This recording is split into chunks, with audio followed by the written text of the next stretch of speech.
আসসালামু আলাইকুম। শেয়ার মার্কেটের সাথে সংশ্লিষ্ট সকল ভাই ও বোনেরা, ক্যাপিটাল ইনসাইড বিডি ও কল্লো লার্নিং হাবের পক্ষে থেকে আমি মোহাম্মদ কল্লোল হোসেন আপনাদের স্বাগতম জানাচ্ছি। আমাদের ধারাবাহিক পরিক্রমা যে এক এক দিন এক একটা শেয়ারের ফান্ডামেন্টাল অ্যানালিসিস এবং শেয়ার মার্কেটে যে পারফরমেন্স, এটা তুলে ধরা আপনাদের কাছে যাতে আপনাদের ডিসিশন নিতে সহজ হয়। তো এর মধ্যে পাওয়ার সেক্টরে আমি অলরেডি দুইটা কোম্পানি আলোচনা করেছি, জিবিবি পাওয়ার এবং কেপিসিএল। তো আর এক ভাই আমার কাছে রিকোয়েস্ট করেছেন ডরেন পাওয়ার নিয়ে একটু বলার জন্য। পাওয়ার সেক্টরের আসলে আমি মনে করি আজকে এ পর্যন্ত আলোচনা করবো, এরপরে আর পাওয়ার সেক্টর নিয়ে আপাতত না। একটু খালি বলে রাখি যে পাওয়ার সেক্টরের আসলে কোম্পানিতে নতুন ইনভেস্ট করা আর ইনভেস্ট করা আছে দুইটা, দুই জিনিস। তো আমি বিশেষ করে আজকে যেটা হাইলাইট করব যে পাওয়ার সেক্টর বাংলাদেশের প্রেক্ষাপটে একসময় এটা খুব হট কেক ছিল। সরকার তদানীন্তন সরকার পাওয়ার সেক্টরকে অতিরিক্ত গুরুত্ব দিয়ে বাছ বিচার না করে অনেক উচ্চ মূল্যে বিদ্যুৎ কেনার প্রতিশ্রুতি, এইসব কারণে অনেক ভুইফোড় প্রতিষ্ঠান গড়ে উঠেছিল সেই সময়, যেগুলোর এক্সপায়ারি মোটামুটি 15 বছরের এগ্রিমেন্ট ছিল বেশিরভাগ ক্ষেত্রে, যেগুলোর প্রায় 23-24 সাল থেকে সেগুলো এক্সপায়ার করতেছে ইয়েগুলো। তো সরকার যেটা বোঝা যাচ্ছে যে সরকারের পরে এটা চাপ পড়ছে অনেক ফাইন্যান্সিয়াল, যে কারণে তারা নতুন করে আর এই কন্ট্রাক্টগুলো রিনিউ করছে না। তো কাজেই পাওয়ার সেক্টরের যে ইনভেস্টমেন্ট যেটা কোম্পানিগুলো আছে, একটু বুঝতে হবে আমাদের যে পাওয়ার জেনারেশন করে সেই পাওয়ারটা সেল করবে কে? শুধুমাত্র গভর্নমেন্টই এটা কিনতে পারে, আর তো কেউ কিনবে না। আর ইবি কিনুক আর পিডিবি কিনুক, গভর্নমেন্টই কোনো সংস্থা কিনবে। তো গভর্নমেন্টের পলিসি যদি হয় খরচ কমানোর, সেই ক্ষেত্রে বোঝা যাচ্ছে যে তার গভর্নমেন্ট এগুলো আর রিনিউ করবে না। তো যদি রিনিউ না করে তাহলে ভবিষ্যতে এগুলোর কিন্তু অলরেডি আমরা এর খারাপ প্রভাব দেখছি। কোম্পানি ভায়াবল, কিন্তু যেহেতু এগ্রিমেন্ট নাই, তার ক্যাপাসিটি আছে বিদ্যুৎ তৈরি করার, কিন্তু বিদ্যুৎটা তৈরি করতে পারছে না। কারণ বিদ্যুৎ তৈরি করে সে বিক্রি করবে কার কাছে? বিক্রি করার তার কোনো মার্কেট নাই, এটা তো একমাত্র গ্রাহক সরকার। তো সরকারই যদি না কিনে তাহলে তো এটার কোনো মানে হয় না। তো যে কারণে এটার ভবিষ্যৎ, আমি যদি বলি যে ভবিষ্যৎ এটা অচিরেই ভালো হওয়ার সম্ভাবনা, আমার ব্যক্তিগত মত যে খুব অচিরে এটা ভালো হবে এটা আশা করা যায় না।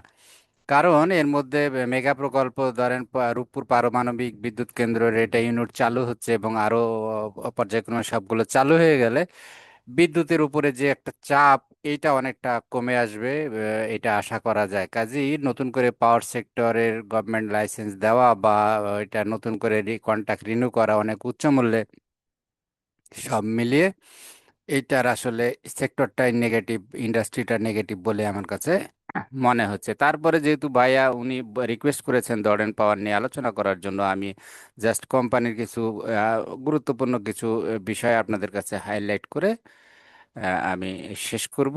আশা করি আপনারা শুরু থেকে শেষ পর্যন্ত শুনবেন, শুনলে পরা অবশ্যই উপকার পাবেন। তো চলুন যাই, দেখি আমরা কোম্পানির শেয়ার মার্কেটের পারফরমেন্সটা অ্যাট এ গ্লান্স একটু দেখে তারপরে আমরা তার ইন্টারনাল কিছু বিষয় দেখব, যেটা জানাটা খুব জরুরি, বিশেষ করে ডরেন পাওয়ারের জন্য। তো এইখানে আমরা যদি দেখি মার্কেট স্ন্যাপশটে, এটার কারেন্ট প্রাইস গেছে 31 টাকা 60 পয়সা, এবং এটা বছরের সর্বোচ্চ, বছর মানে এই বছরের জানুয়ারি থেকে আগস্টের 25 তারিখ পর্যন্ত বছরের সর্বোচ্চ প্রাইস গেছে এই বছরের 36 টাকা 50 পয়সা, এবং সর্বনিম্ন 24 টাকা 50 পয়সা। এটা ছিল মার্চের 8 তারিখে সর্বনিম্ন আর আগস্টের 11 তারিখে সর্বোচ্চ। এগুলো স্ট্যাটিস্টিক্স আর পড়লাম না, আমরা গ্রাফে দেখতে পাচ্ছি যে এটা সেক্টরের চেয়ে একটু উপরের দিকে আছে, কিন্তু খুব বেশি উঠানামা করেনি। ওভারঅল, সরি সেক্টর বলছি, এটা মুভিং অ্যাভারেজ এবং 20 ডেজ এবং 50 ডেজ মুভিং অ্যাভারেজ মোটামুটি কাছাকাছি আছে। এবং আমরা দেখছি যে এটার কিউমুলেটিভ রিটার্ন একদম নেগেটিভ ছিল, তারপরে পরের দিকে সে বেড়েছে এবং ট্রানজাকশনও কিছু বেড়েছে, পরের দিকে আবার ট্রানজাকশন ভলিউম কমেছে। তা আমরা যদি এবার সেক্টর দেখি, সেক্টরের কিন্তু অবস্থা খারাপ, 19.39% মাইনাস এই সেক্টরে।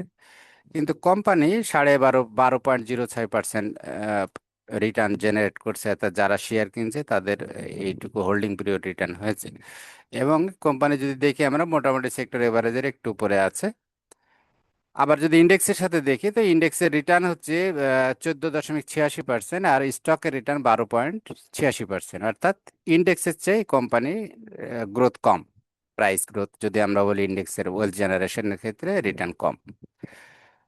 আর অন্য কিছু ইন্ডিকেটর আমি বলতে, একটা গ্রাফ আপনারা দেখতে পাচ্ছেন যে লালটা ইন্ডেক্স, আর হচ্ছে এই ব্লুটা কোম্পানি, এটা একটু ওঠানামা আছে, এর ভোলাটিলিটি একটু বেশি আছে। স্টক ভোলাটিলিটি 32.72%, আর ইন্ডেক্সের 16%। মেন হচ্ছে ফাইন্যান্সিয়াল পারফরমেন্সটা একটু দেখি, এখানে একটু বোঝার বিষয় আছে, এটা হলো মেন সিনারিও। আমরা যদি ডিভিডেন্ডের অবস্থা দেখি, ডিভিডেন্ড ভালোই দিয়েছে কোম্পানি, নট ব্যাড। 21 সালে স্টক এবং দুইটাই দিয়েছে। 13% ক্যাশ ডিভিডেন্ড দিয়েছে, 12% স্টক দিয়েছে। আর যদি 22 সালে দেখি আমরা, ক্যাশ ডিভিডেন্ড দিয়েছে 18%, স্টক ডিভিডেন্ড দিয়েছে 12%। 23-এ 11% ক্যাশ ডিভিডেন্ড, 24-এ 10% ক্যাশ ডিভিডেন্ড, 25-এ 10% ক্যাশ ডিভিডেন্ড। কিন্তু ইপিএস এর পরিস্থিতি যদি আমরা দেখি, ইপিএস এর পরিস্থিতি দিন দিন খারাপের দিকে। 21-এ ভালো ছিল, 22-এ আরেকটু ভালো করেছে। 10.31 ছিল ইপিএস, অনেক গুড ইপিএস ছিল। 23-এ এসে 3.56, 24-এ এসে 1.81, 25-এ এসে একটু বেড়েছে আবার 3.19। তো এইখানে আমরা অলরেডি আলাপ করলাম এটা, আর এটা নিয়ে বেশি কথা বলবো না। আমরা যদি একটু ইন্টেরিয়ামটা দেখি, ইন্টেরিয়ামে 9 মান্থের ইপিএস 4.16। আর এটা বছরের যদি আমরা ইপিএস গুলো দেখি, 21 থেকে 25 সালের মধ্যে সর্বোচ্চ ইপিএস ছিল 10.31, সেটা 22 সালে। তারপরে এসে কমেছে, কমে 25-এ ছিল 3.19। তাহলে 26-এর 9 মাসে আসছে 4.16, সেই হিসাবে 26-এর ইপিএস ভালো। 9 মাস এখনো আরো 3 মাসেরটা যোগ হবে এখানে, যদি পজিটিভ থাকে তাহলে পরা এটা ইপিএসটা 5-এর কাছাকাছি বা 5-এর বেশি হবে আশা করা যায়। এবং পি রেশিওটা কম আছে। এইগুলো 5 ইয়ার্স এর অ্যাভারেজ, এগুলো আর আমি আলোচনা করছি না অ্যাকচুয়ালি। আমরা যদি শেয়ার হোল্ডার পজিশনটা দেখি, এখানে খুব একটা চেঞ্জ নাই। স্পেন্সার ডিরেক্টর, তাদের কাছে শেয়ার আসে 66.61%। এটা একটা গুড সাইন, অনেকটা স্পন্সরের হাতে শেয়ার আছে। এবং ইনস্টিটিউশনের আছে, কাছে আছে 18.07%, এবং পাবলিকের কাছে আছে 15.32। তার মানে পাবলিকের কাছে খুব একটা বেশি শেয়ার নাই।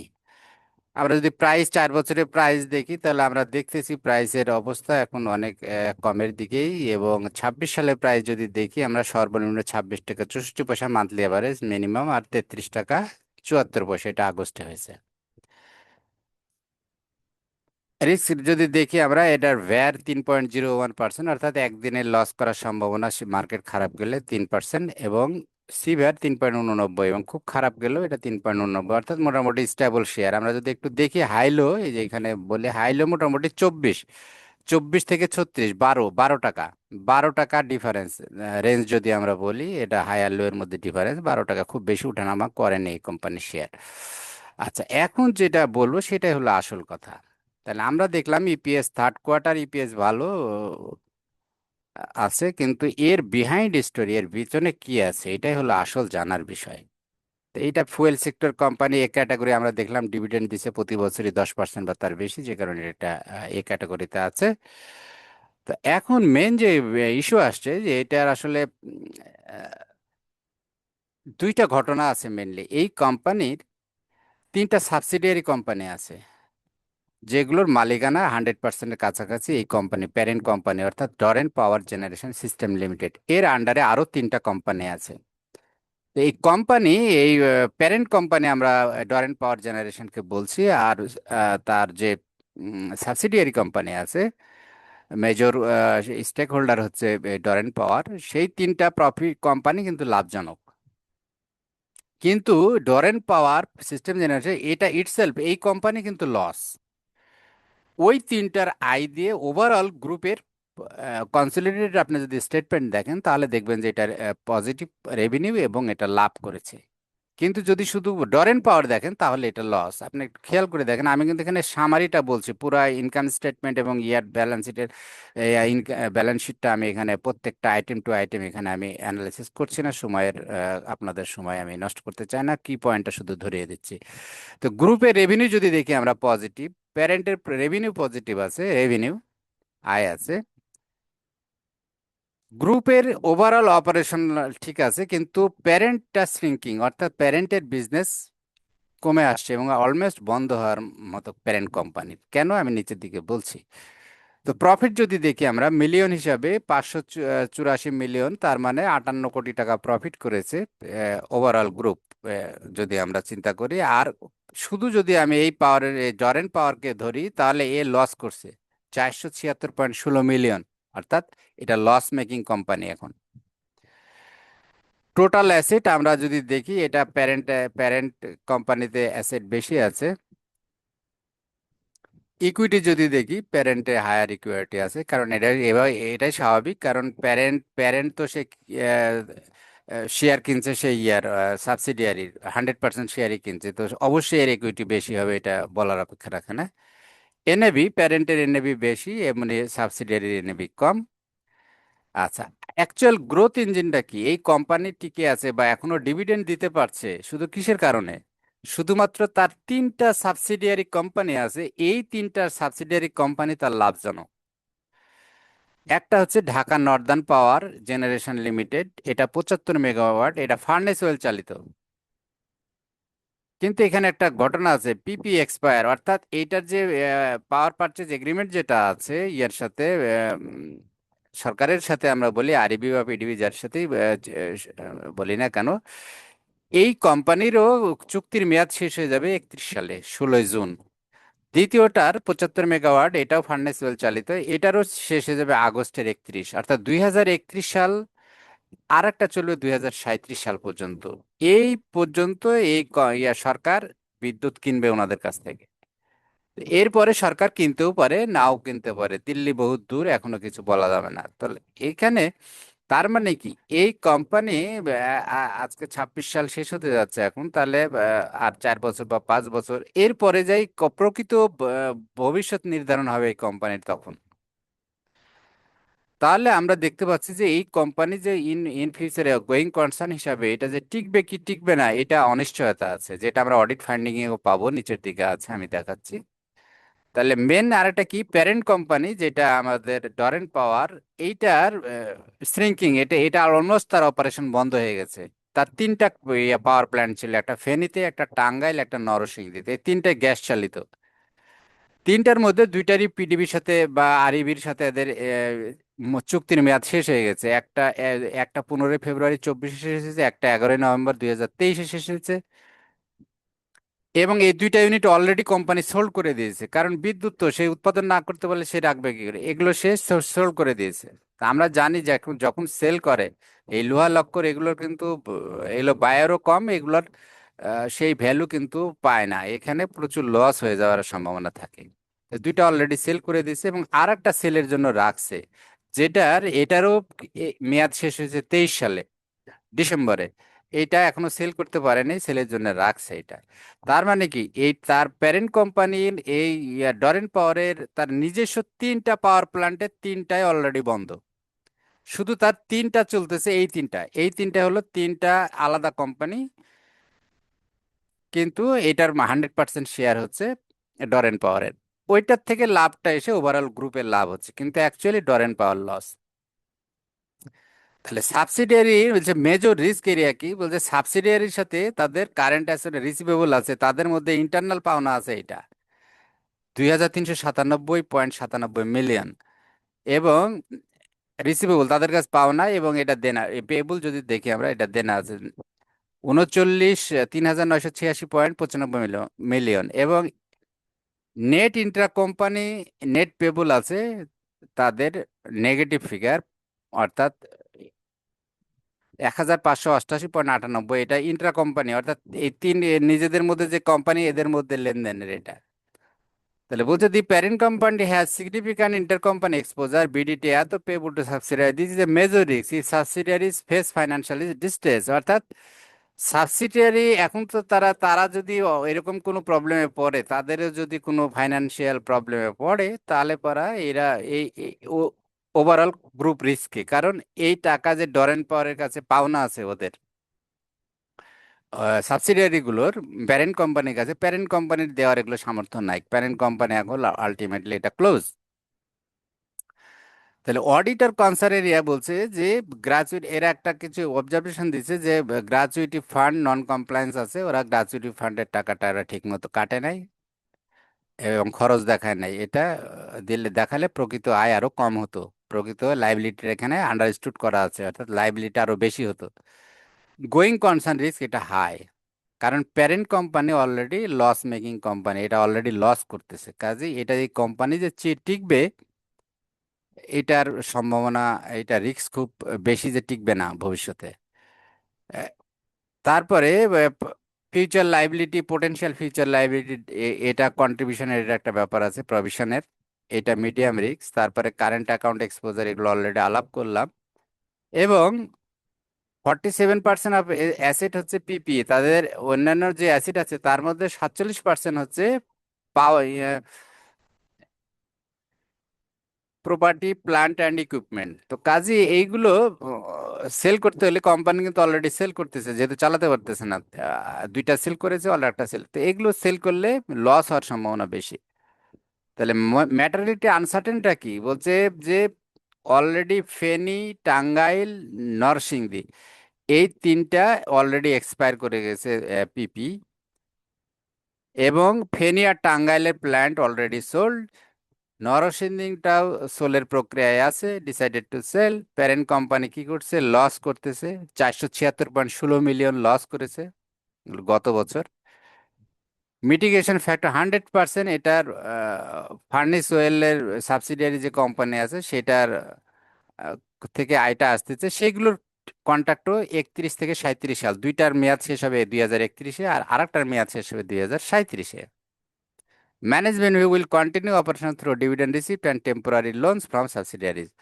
অর্থাৎ ম্যানেজমেন্টের এই প্যারেন্ট কোম্পানির ম্যানেজমেন্টের তাদের ভিউ হলো যে এই ডরেন পাওয়ারের, যে তারা যে ডিভিডেন্ড পাবে, অর্থাৎ যেহেতু ওই তিনটা কোম্পানি প্রফিট করতেছে, ওই ডিভিডেন্ডের টাকা এবং প্রয়োজনে তাদের কাছ থেকে লোন নেবে, লোন নিয়ে কোনো মতে এটা চালিয়ে যাবে আর কি। তাহলে আমরা যদি গ্রুপ ভার্সেস প্যারেন্ট দেখি, তাহলে ফিনান্সিয়াল হেলথ গ্রুপের স্ট্রং, কারণ ওই তিনটা জেনারেট করতেছে, কিন্তু প্যারেন্ট কোম্পানি যেটা হলো ডরেন পাওয়ার, এটার অবস্থা খারাপ, উইক। প্রফিটেবিলিটি, প্রফিটেবল গ্রুপ, কিন্তু parent company Doreen power loss making. Growth, এটা গ্রোয়িং বলা যাবে না, অ্যাকচুয়ালি ওই তিনটাতে প্রফিট আছে, আর একটা শ্রিঙ্কিং, আর একটা গ্রুপ প্যারেন্ট কোম্পানি কমছে। রিস্ক যদি আমরা বলি, রিস্কটা হচ্ছে মডারেট রিস্ক গ্রুপের, আর ইয়ার ক্ষেত্রে হাই, প্যারেন্ট ডরেন পাওয়ারের ক্ষেত্রে হাই। ইনভেস্টমেন্ট যদি দেখি আমরা, এটা অ্যাট্রাকটিভ মনে হবে, কারণ যেহেতু তার ইপিএস বাড়ছে এবং রিটার্ন অন ইকুইটি বাড়ছে, এটা অ্যাট্রাকটিভ মনে হবে, কিন্তু আসলে প্যারেন্ট কোম্পানি যদি চিন্তা করি তাহলে এটা অ্যাভয়েড করা উচিত। তাহলে এই সামারিটা কি দেখলাম আমরা, রেভিনিউ, রেভিনিউ ওভারঅল গ্রুপের গুড, 13% বেড়েছে। টোটাল অ্যাসেট 9% কমেছে, কারণ কমবে কেন, যে বিক্রি করছে যে অ্যাসেট, এই জন্য কমছে, এটা অ্যালার্মিং সাইন। ইকুইটি, ইকুইটি কমছে, ইকুইটি হচ্ছে ডাউনওয়ার্ড 18.7%, এটা অ্যালার্মিং সাইন। ইকুইটি কমতেছে কারণ লস করতেছে যেহেতু প্যারেন্ট কোম্পানি। কারেন্ট রেশিও যদি দেখি, এটা কিন্তু উইক, মাত্র 1.18। সাধারণত অ্যারাউন্ড 3-এর কাছে হলে আমরা বলি যে এটা মোটামুটি, যদিও ইন্ডাস্ট্রি ইন্ডাস্ট্রি ভ্যারি করে, কিন্তু স্ট্যান্ডার্ড ধরা হয় 3 নর্মালি। তাহলে এটার লিকুইডিটি পজিশন ভালো না। কুইক রেশিও এটাও বিলো 1, এটাও দুর্বল। সলভেন্সি রেশিও এটা হাই রিস্ক, অর্থাৎ তাদের ডেট টু ইকুইটি রেশিও, অর্থাৎ তাদের লোন আছে বেশি। এই লোন মানে এগুলা বুঝবেন যে এগুলা হচ্ছে ক্যান্সারের জীবাণু, এটা হচ্ছে ক্যান্সারের জীবাণু। লোন ভালো, যদি প্রফিট করবে, বিজনেস ভালো চলে, তখন এটাকে লিভারেজ আমরা বলি, ফাইন্যান্সিয়াল লিভারেজ। এই লিভারেজটা থাকলে পরা ইকুইটি রিটার্নটা দ্রুত বৃদ্ধি পায়। আবার যদি বিজনেস কমে যায়, ডাউন খায়, লসের সময় এটা ব্যাপক হারে লস বাড়িয়ে দেয়, অর্থাৎ ইকুইটি কমিয়ে দেয়। এই জন্য এটাকে বলছে আমরা, এটা এটা আসলে ক্যান্সারের জীবাণু আমরা যদি বলি, এইটা যদি থাকে ভিতরে, যদি ঠিক মতো কন্ট্রোল করা না যায়, যদি সাফিসিয়েন্ট প্রফিট করা না যায়, সেলস না ধরে রাখা যায়, তাহলে এটা দ্রুত কোম্পানির অবস্থা খারাপ করে দিবে। ইকুইটি রেশিও মাত্র 33%, 10% কমেছে। বছর যদি চিন্তা করি 37 থেকে 33-এ গেছে, ওভারঅল কমেছে 7-8%। তাহলে profitability margin 12% minus, downward. Net margin 55% বেড়েছে গ্রুপের। রিটার্ন অন ইকুইটি এটা বেড়েছে 116%, আগে ছিল 11%, 25% হয়েছে রিটার্ন অন ইকুইটি, অর্থাৎ গ্রুপের ওভারঅল যেহেতু আয় ভালো সেজন্য এটা। তাহলে আমরা যদি দেখি এফিসিয়েন্সি রেশিও, এটাও কমেছে টাইমটা, তার মানে একটু ভালো। ইনভেন্টরি টার্নওভার এটাও একটু ভালো আছে। ভ্যালুয়েশন যদি দেখি, এনএভি, এটা এনএ গ্রুপের এনএভি কমেছে কিন্তু প্যারেন্ট কোম্পানি এনএভি বেশি। ইপিএস বেড়েছে, কারণ যেহেতু আয় ওভারঅল আয় বেড়েছে, তিনটা কোম্পানি ওইটাই হচ্ছে তার হচ্ছে প্রফিট গ্রোথ ইঞ্জিন, ওই তিনটা দিয়ে সে চলতেছে। ক্যাশ ফ্লো, এটা নেগেটিভ ক্যাশ ফ্লো 41.2%। আমরা যদি দেখি এখানে 64% cash flow, operating cash flow কমেছে। ক্যাশ ব্যালেন্স কমেছে 80.2%, এটা অ্যালার্মিং। এবং প্যারেন্ট কোম্পানি লস করছে 548.72 মিলিয়ন, 13% ডাউন আগের চেয়ে। এই যে 548 থেকে করেছে 476। তাহলে এইটাই ছিল আলোচনা। আশা করি আপনারা বুঝতে পেরেছেন যে আমরা কি বুঝলাম। ওভারঅল ওভারঅল টরেন্ট পাওয়ারের যদি আমরা গ্রুপ চিন্তা করি তাহলে এখনো প্রফিটেবল, এবং তার তিনটা আমরা যদি ধরি, টোটাল এই গ্রুপের মধ্যে 6টা পাওয়ার প্ল্যান্ট ছিল, তিনটা ছিল প্যারেন্ট কোম্পানি ডরেন্ট পাওয়ারের, সেই তিনটাই অলরেডি ক্লোজ। দুইটা সেল হয়ে গেছে আর একটা আন্ডার প্রসেস সেলের। তাহলে আর থাকলো তিনটা কোম্পানি, ওইটা গ্যাস ফার্নেস ওয়েল চালিত, গ্যাস চালিত তিনটা অলরেডি ক্লোজ এবং সেল। আর এখন ফার্নেস ওয়েল চালিত তিনটা আছে, এই তিনটা পিডিবি বা আরইবি এদের সাথে এগ্রিমেন্ট এখনো বহাল আছে 31 সাল পর্যন্ত দুইটা, আর একটা আছে 37 সাল পর্যন্ত। তো যেহেতু এর মধ্যে বাই দিস টাইম তারা কন্ট্রোল ক্যান্সেল করে না সাধারণত, তাহলে আমরা ধরে নিতে পারি 31 সাল পর্যন্ত ওই তিনটা কোম্পানির যদি আর কোনো প্রবলেম না হয়, আয় দিয়ে প্যারেন্ট কোম্পানি ওভারঅল এই কোম্পানি প্রফিটে রান করবে। কিন্তু তারপরে যায় যে এগ্রিমেন্টগুলো যদি না হয় রিনিউ, তাহলে কিন্তু এই কোম্পানি আর তিনটা যেমন সেল করেছে ওই তিনটাও তখন সেল করে ক্যাশ করা ছাড়া আর কোনো উপায় থাকবে না। তো সিদ্ধান্ত আপনাদের। আর যারা অলরেডি ইনভেস্টমেন্ট, নতুন ইনভেস্ট করার ক্ষেত্রে একটু বুঝে শুনে করবেন, আর যারা অলরেডি ইনভেস্ট করে রেখেছেন তারা একটু সুযোগ খুঁজবেন। দেখবেন যে অনেক সময় খারাপ শেয়ারও হঠাৎ করে দেখবেন যে দাম বেড়ে যায়, খুব বেশি লস না হলে, অথবা আপনার যদি ক্যাপাসিটি থাকে একটু ওয়েট করলেন, যখন দেখলেন একটু বাড়লো সেল করে বের হয়ে গেলেন। সিদ্ধান্ত আপনাদের। Thank you very much. আশা করি আপনারা বুঝতে পেরেছেন। আপনারা আমার চ্যানেলের সাথেই থাকবেন নতুন নতুন অ্যানালাইসিস পাওয়ার জন্য, এবং যদি আপনাদের কোনো কোনো স্পেসিফিক চাহিদা থাকে তাহলে আমাকে জানাবেন। তো পাওয়ার সেক্টর নিয়ে আর এর মধ্যে আর আলোচনা করব না, বলে রাখি আর এক ভাইয়ের আরো দুইটা রিকোয়ারমেন্ট আছে, আলিফ ইন্ডাস্ট্রিজ এবং ওয়েস্টার্ন মেরিন শিপইয়ার্ড নিয়ে। তো আমি পরে এগুলো ধীরে ধীরে আলোচনা করব। থ্যাংক ইউ ভেরি মাচ, আবার কথা হবে। আল্লাহ হাফেজ, ভালো থাকবেন।